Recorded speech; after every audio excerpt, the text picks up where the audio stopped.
Muy buenos días, ¿cómo están todos? Bienvenidos. Nosotros muy contentos en Emol TV porque hoy damos el inicio, el puntapié inicial a un nuevo espacio que va a estar acompañándolos en nuestra parrilla programática, Derecho Global, un programa que vamos a abordar con profundidad. Nos vamos a salir de la contingencia local para mirar hacia afuera. ¿Qué cosas están ocurriendo en el derecho internacional que por supuesto van a generar gran impacto en donde se estén discutiendo y aplicando, pero que eventualmente puedan ser también una influencia directa o indirecta en nuestro país? Cada vez que se quiere hacer una legislación, por supuesto que miramos hacia afuera y vemos cuáles son los ejemplos dependiendo de lo que nos conviene o lo que no, de lo que tenemos que hacer.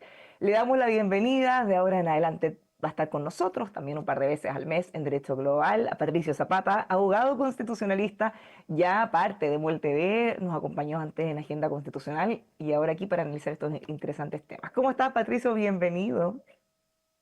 Muy bien, Bárbara. Un agrado enorme y yo espero confío en que este espacio sea útil, como decías tú, para ganar en perspectiva. Inevitablemente, las discusiones cada día están más conectadas y miramos lo que pasa en el mundo, no solo para aprender más de otros países, sino para aprender cosas que nos sirvan a nosotros. Así que yo feliz de contribuir al esfuerzo que hace constantemente EMOL y EMOL TV por informar. Así que feliz. Bueno, informar y en este caso vamos a analizar en profundidad, vamos a dar herramientas para que todos quienes nos estén viendo también no solo se enteren, sino que puedan formar su propia opinión en estos temas que son tan relevantes que a veces uno los ve como lejanos, pero en realidad son súper cotidianos. Hoy, para nuestro primer programa, tenemos un tema súper importante que es la votación popular para las elecciones de jueces que va a ocurrir en el México. Cosa que la podemos conectar, por supuesto, que con nuestro día a día. Hay molestia con el Poder Judicial, hay sensación de impunidad de la delincuencia. Uno suele ver de repente cuando alguien lo detienen muchas veces, los jueces, y todo tiene la culpa los jueces. ¿Qué pasaría si nosotros pudiéramos elegirlo? Puede ser un atentador, puede ser peligroso. Bueno, partamos con el contexto. ¿De qué estamos hablando, Patricio? ¿Qué es lo que va a ocurrir en México? Bueno, estamos hablando que un país de una enorme importancia no se nos puede olvidar. Estamos hablando de un país de 133 millones de habitantes, el país que concentra el mayor número de hispanoparlantes, que tiene el problema serio de la violencia, que enfrenta el problema de la corrupción y de la inseguridad en grados muy altos. Es en ese contexto, y yo diría además con un cuestionamiento a la legitimidad de las instituciones, de las policías, del Poder Judicial, que el presidente saliente, el presidente que tuvo México hasta hace algunos meses, Andrés Manuel López Obrador, logró empujar una reforma muy trascendental, una reforma muy ambiciosa, que significa que el 1 de junio, en 10 días más, los mexicanos van a ir a votar para elegir a 800 y tantos jueces en distintos niveles. Es bueno partir diciendo que no estamos hablando de jueces, digámoslo así, de policía local o jueces de paz, como ocurre en algunos países, como en Estados Unidos. Estamos hablando de la estructura federal, los jueces más importantes del país. Estamos hablando de la Corte Suprema Mexicana. O sea, los ciudadanos de México van a elegir a la cabeza del Poder Judicial y, y va a ser el segundo país del mundo que hace esto. El primero es Bolivia, que lo viene haciendo hace 12 años más o menos. ¿Ah? Así que hay que mirarlo con mucha atención y tratar de entender por qué llegaron a esto, cuáles son las expectativas que se cifran en esto, cuáles son los temores, las dudas. Así que ese me parece que es un buen tema. Patricio, para poder entender, porque tú dices son jueces de primer orden, no cosas cotidianas, claro. ¿Qué implica eso? ¿Qué hacen esos jueces? ¿Qué decisiones tienen que tomar ellos, los que van a elegir?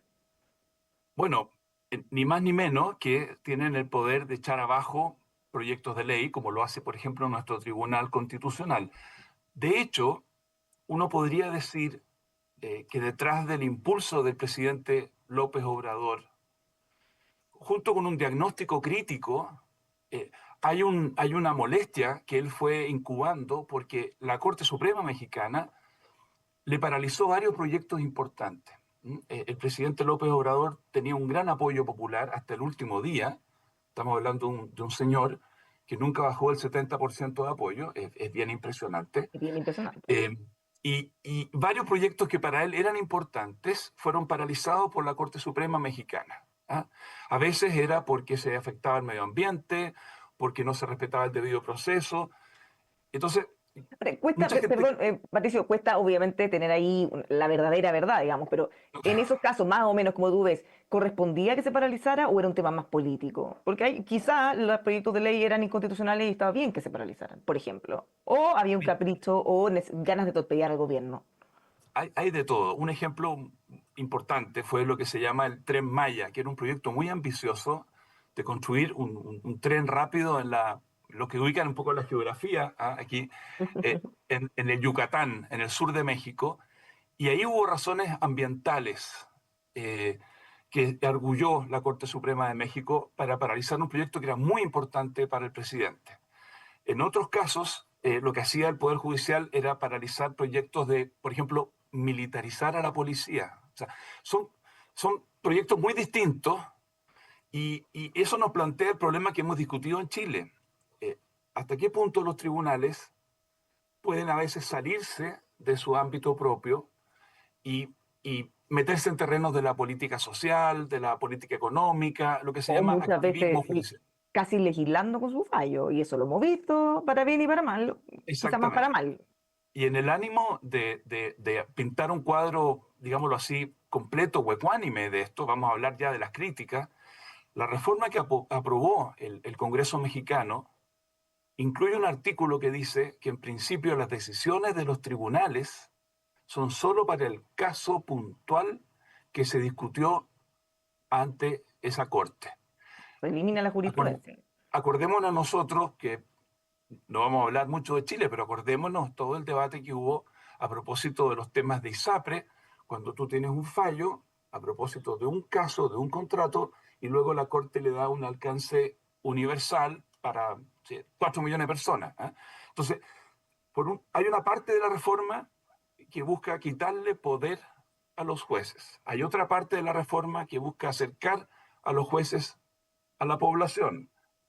Eh, pero claro, ahora habría que empezar a ver los peligros, porque este podríamos decir es la justificación que presentó el presidente López Obrador para que el Congreso lo aprobara, un Congreso que dominaba su partido. Y ahí yo creo que es bueno partir diciendo, no tiene nada de malo una reforma judicial, a veces se necesita hacer mejora o ajuste. Pero yo diría, hay que mirar con lupa cuando la reforma se hace aprobada por un sector político y solo un sector político y rechazada totalmente por el otro sector político. Es bien distinto que tú tengas un acuerdo transversal.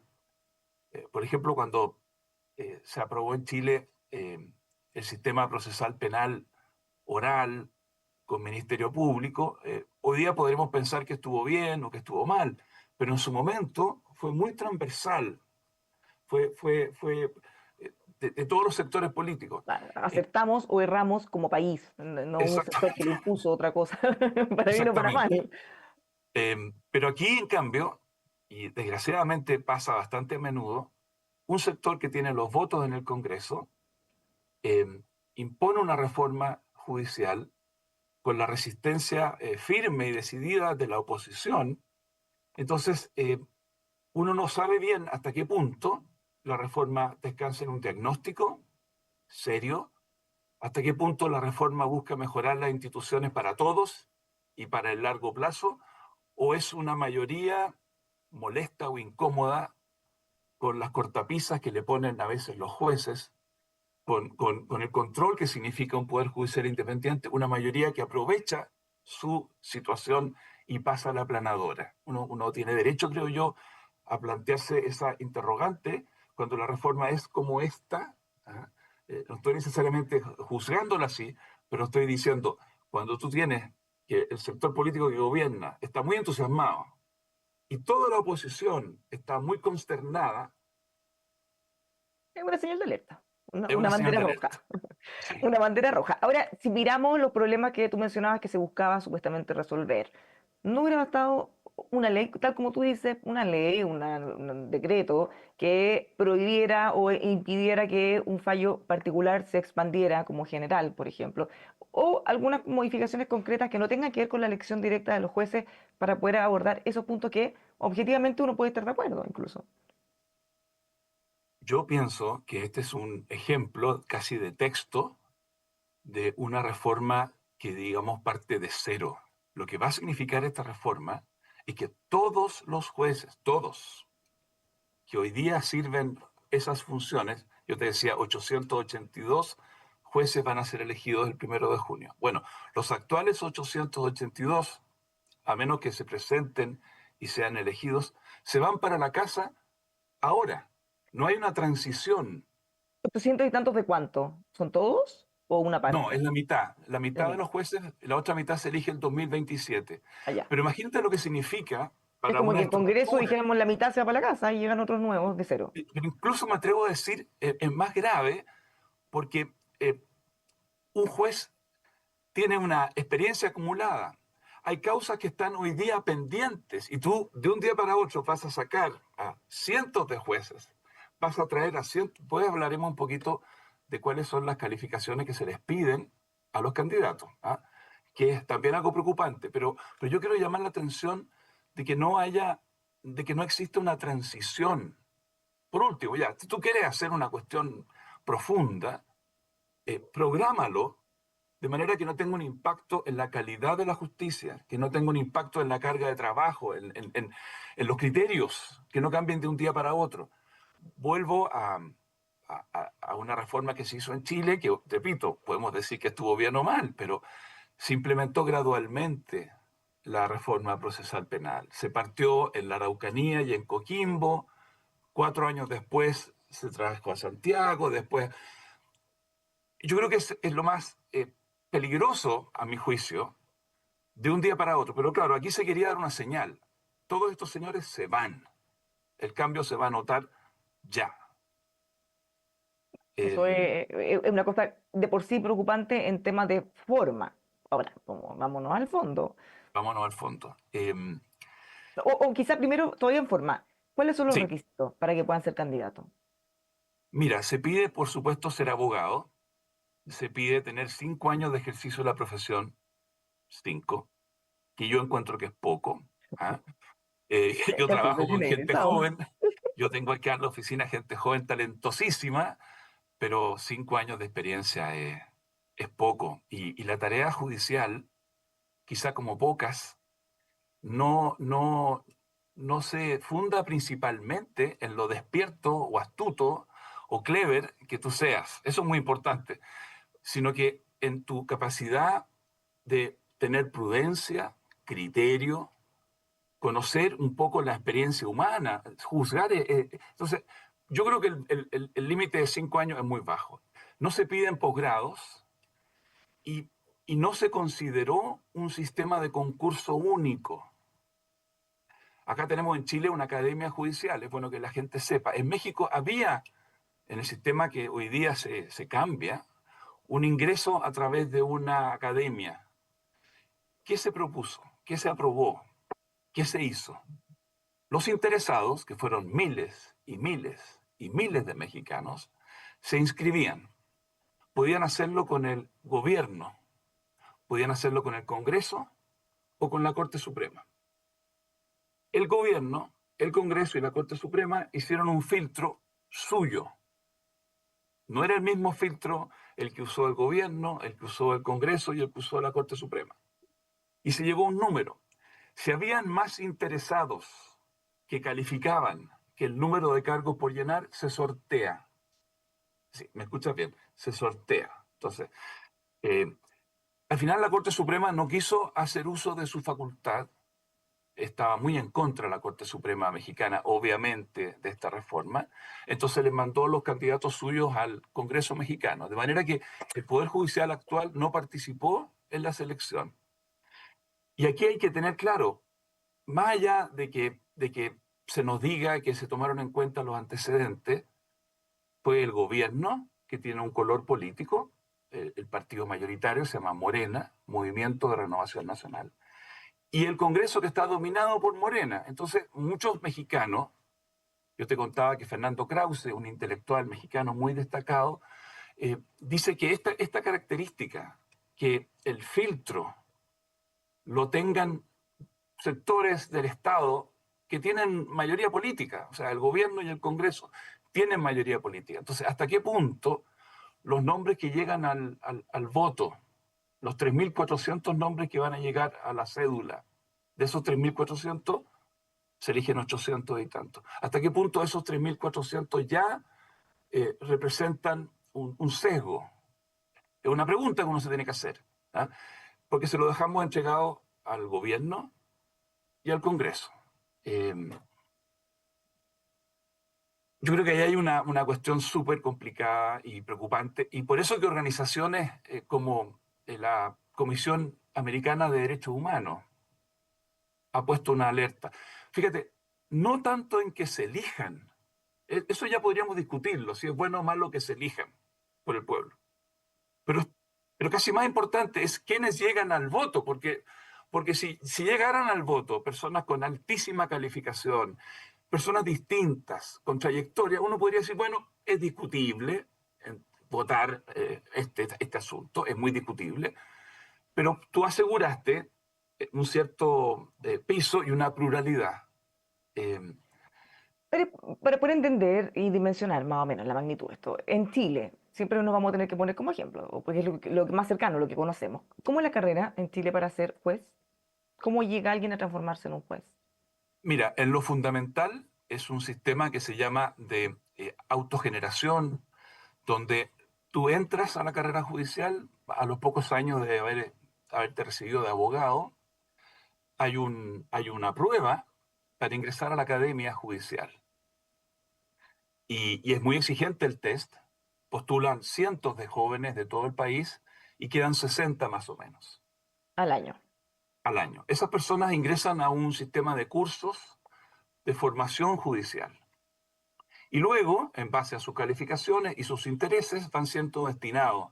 Y normalmente parten como secretarios en un juzgado civil, y puedes partir en Parral o puedes partir en Atacama, y luego empiezas una carrera cuyo progreso depende básicamente de la evaluación que hagan tus superiores. Si estás en un juzgado, la Corte de Apelaciones, que está encima tuyo, te juzga. Tiene algún sentido porque esa corte, la Corte de Talca, conoce a los jueces de Talca, ¿no? Entonces, te van poniendo calificaciones una vez al año, te ponen nota. Cuando tú ya llevas algunos años, tú puedes postular para el escalafón superior y postulas a la Corte. Ahora, aquí viene un problemita en Chile, que la Corte, tus superiores, te colocan en una terna, pero quien decide finalmente es el gobierno.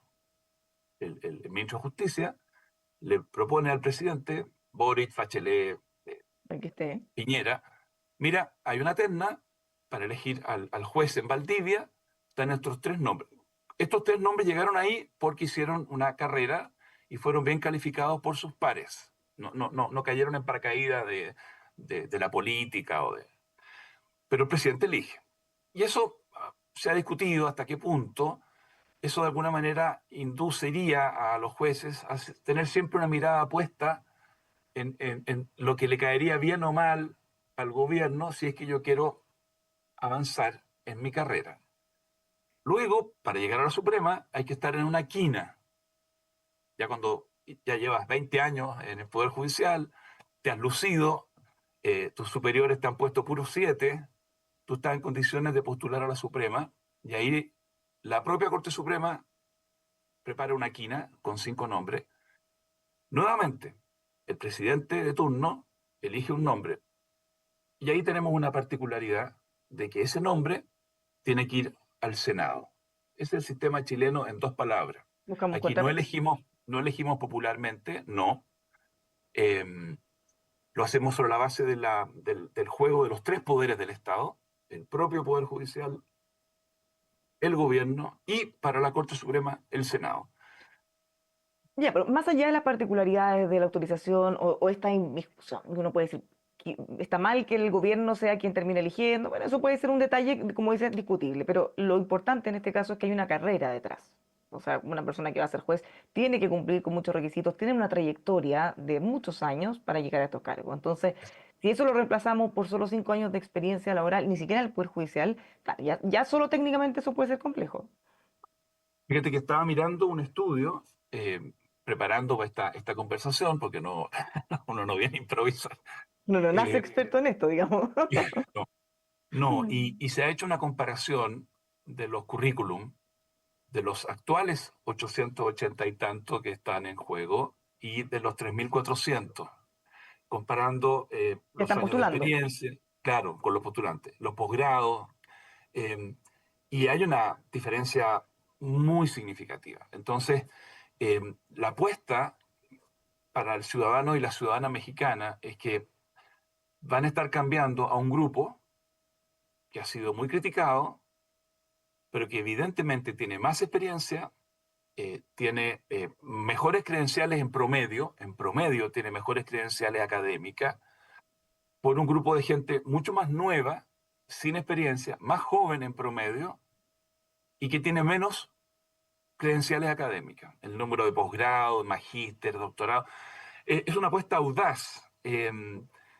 Yo te vuelvo a decir, yo no creo que tú seas un buen juez solo por tener 5 doctorados. Puedes ser un juez corrupto con tremendos doctorados, y los incentivos pueden estar tan mal puestos que no hagas tu trabajo, aunque tengas 30 años de experiencia. Pero ceteris paribus, si aislamos los demás factores y nos concentramos en experiencia y credenciales académicas, este es un salto audaz, y seguramente esto va a ser mirado después como una cosa a evaluar. Bueno, todo esto que hemos estado conversando pareciera que no tiene casi ninguna relevancia respecto a los muchos riesgos que se pueden generar. Y a mí lo primero que se me ocurre, porque yo visualizo lo que podría ser una elección de jueces.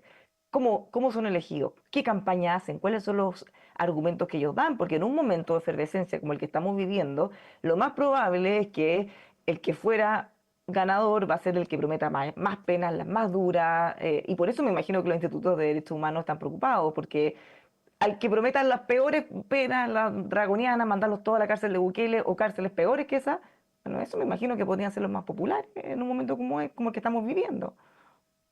Mira, Y ojalá es una rápido, es una que gran, todo dure poquito, que sea rápido, casi sumario. este es un gran tema. ¿Sobre qué base van a votar los ciudadanos mexicanos que se acerquen a las urnas el 1 de junio? Déjame adelantarte que la expectativa que existe es que en México hay voto voluntario. eh, la expectativa que existe es que no vote más del 15%. Yo he estado leyendo que la expectativa es que no vaya a votar mucha gente.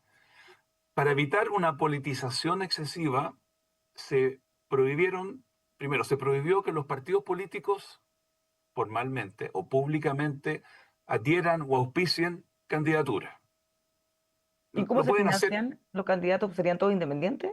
no pueden hacer campaña propia, no pueden gastar plata ni recibir donaciones. Hay una franja gratuita donde los candidatos a la hora, no sé cómo se reparten los horarios para 3.400. Está ¿Ah? difícil. Entonces, están usando redes sociales, pero no pueden recibir donaciones. Entonces, primero que nada, las personas con más recursos van a poder hacer una campaña por redes sociales mucho más eficaz. Es bueno que la gente que nos escucha sepa, yo creo que lo saben todos, pero no es gratis. Hacer una campaña por redes Si sociales uno quiere tener cuesta alto dinero, alcance, hay que pagar, claro. claro, pero tú no puedes tener donaciones, no hay financiamiento público, excepto esta franja gratuita por televisión. Entonces, claro, yo entiendo La lógica que hay detrás. el objetivo fue evitar una politización excesiva, pero lo que va a resultar es, si tú no eres conocido, porque algunas personas vienen del mundo de la televisión, abogados que han estado yendo a los matinales mexicanos, digamos, ¿ah? Ex Eh, parlamentarios que no son reelegidos, por ejemplo, sí, hay una pueden seguir por inhabilidad, internet. no puedes haber sido parlamentario el año anterior, pero sí alguien que fue parlamentario hace 5 años. Y en México, qué buena tu pregunta, buena tu observación. En México, ellos han hecho varios experimentos, ¿ah? Es interesante. Por ejemplo, los mexicanos son muy estrictos con la no reelección. Los presidentes no se pueden reelegir, pero tampoco los parlamentarios. Nunca. O sea, tú eres parlamentario y luego te vas para la casa. Entonces tú tienes un stock de cientos de ex parlamentarios que están disponibles para ser jueces, si son abogados, en la medida que sean abogados. Entonces va a haber una ventaja para la gente más conocida. eh, y yo creo que como tú insinúas, si tú en esos espacios, que no son muchos, te instalas como el más duro, tus posibilidades de ganar aumentan. El más categórico, el que va a darle más duro al narcotráfico. Ahora, ¿cómo nos aseguramos que el narcotráfico no haya aprovechado el sistema donde la gente postuló libremente? Aquí, como yo te contaba, hubo miles de personas que así como en Chile para presidente de la República, creo que hay como, no sé, Que varios son cientos de varios, personas sí, buscando firmas. buscando firmas. Acá hay varios miles de personas que se postularon, pasaron por un sedazo que no sabemos cuán fino fue ese sedazo, 5 años de experiencia. Entonces, también hay gente que dice, esto puede ser una oportunidad en la lucha contra el narcotráfico porque tienes jueces nuevos, que quizá no han sido comprados o cooptados en los últimos 20 años. Pero también la pregunta es, estos jueces nuevos, ¿quiénes son sus padrinos? Es que te iba a ¿Quiénes preguntar los auspician? justamente por eso, porque ¿qué pasa si obviamente los narcos nos llevan hartas cuadras de ventaja, digámoslo, y tienen recursos infinitos?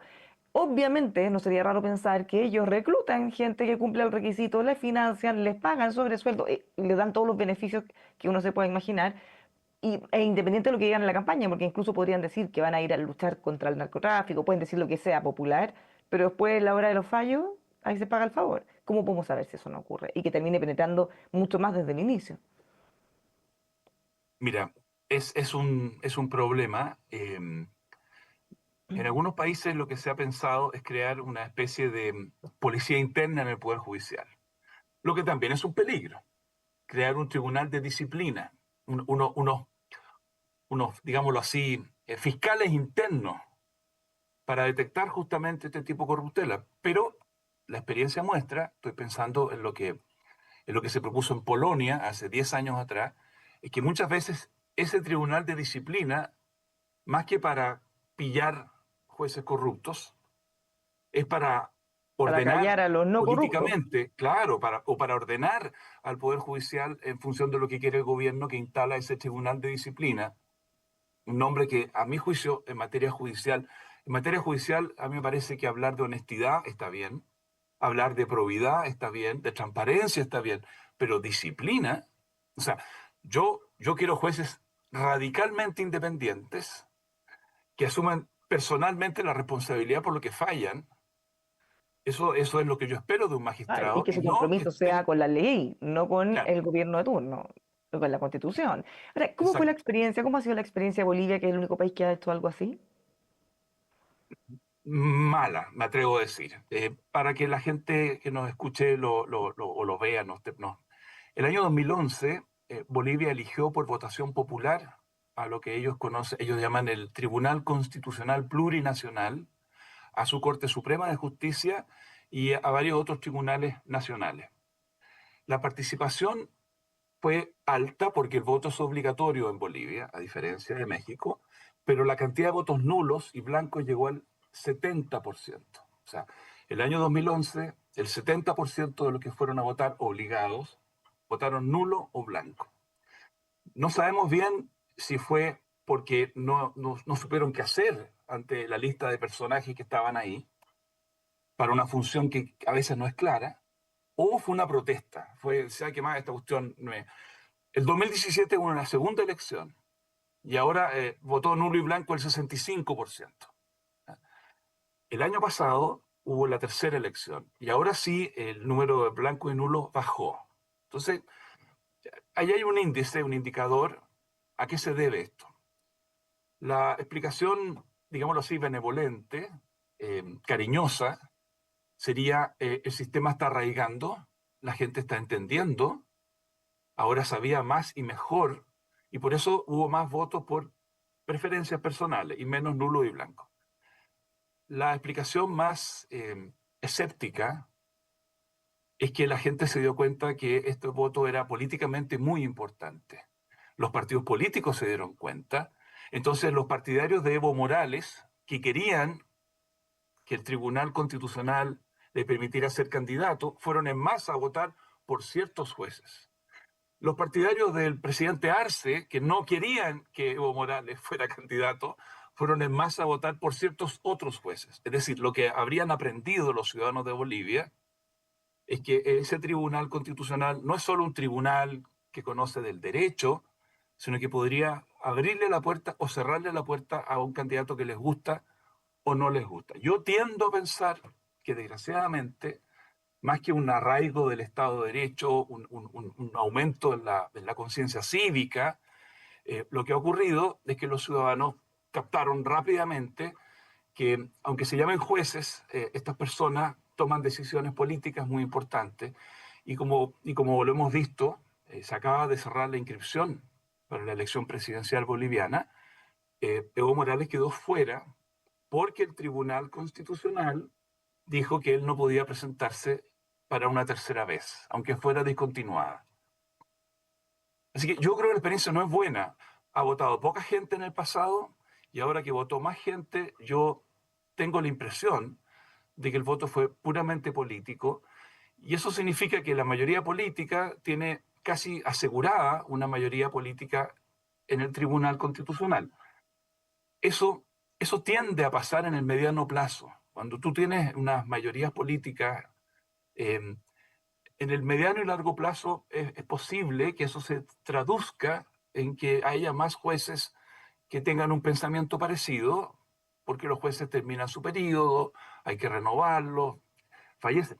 Pero, pero que sea tan mecánico, que sea tan inmediato, o casi diríamos coincidente, es muy peligroso. No es lo mismo a que tenga un efecto diferido, eh, a que no coincidan los ciclos políticos con el ciclo judicial. Claro.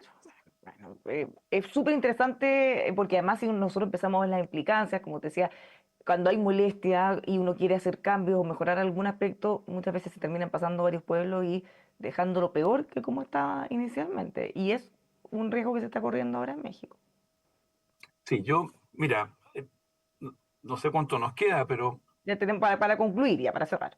para concluir, yo creo que uno podría decir, eh, si uno no cuida las instituciones y adopta oportunamente remedios o terapias adecuadas, queda expuesto a que aparezca en algún momento alguien, eh, no con un bisturí, sino con una cimitarra, ¿ah? Y diga, no, yo voy a sacar el tumor, digamos, ¿ah? Y de paso te saque un brazo o te saque las dos piernas. eh, y claro, uno podría culpar a ese personaje populista que llegó con esa propuesta un poquito desmesurada. Pero creo que la principal responsabilidad habría que atribuírsela a esas personas que en los tiempos en que se podía hacer algo sensato, práctico, útil, sobre la base de un buen diagnóstico, con mucha transversalidad, no lo hicieron. Y se quedaron dormidos, eh, y Mm. después tienen un despertar muy doloroso. Hay que cuidar las instituciones justamente para que si es que llegan personas así, como la que mencionas, bueno, podamos ser capaces de resistirlo. Y en eso esperemos que sigamos nosotros también, Patricio. Súper entretenido, súper interesante este tema. Vamos a seguir cada 2 semanas analizando temas similares a estos, que por supuesto que pueden generar algún impacto en sus países y también para nosotros. Patricio, un gustazo. Nos vemos pronto. Un gusto, Bárbara, que estés muy bien. Igualmente, buen fin de semana. Los dejamos invitados a que sigan junto a nosotros próximas entregas de Derecho Global y, por supuesto, todas las noticias en emol.com.